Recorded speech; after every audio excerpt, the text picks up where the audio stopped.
இன்னைக்கு மஷ்ரூம் பிரியாணி பண்ணலாம். பாத்திரத்தில் எண்ணெய் நெய் ரெண்டையுமே ஊற்றிட்டு அது காஞ்சதும் ஹோல் ஸ்பைசஸ் எல்லாம் போட்டுருங்க.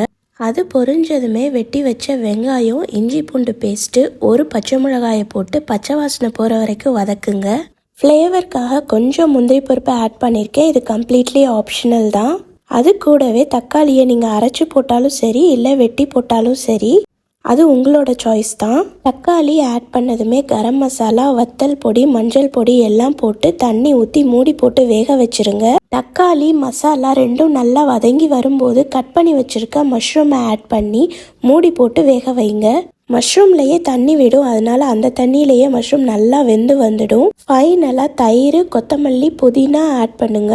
அப்புறம் 1 பங்கு அரிசிக்கு 1.5 பங்கு தண்ணி ஊற்றி ஊற வச்ச அரிசியையும் போட்டு தேவையான அளவு உப்பு, 1 டீஸ்பூன் நெய் போட்டு மூடி போட்டு வேக வச்சு எடுத்தா டிஷ் முடிஞ்சது.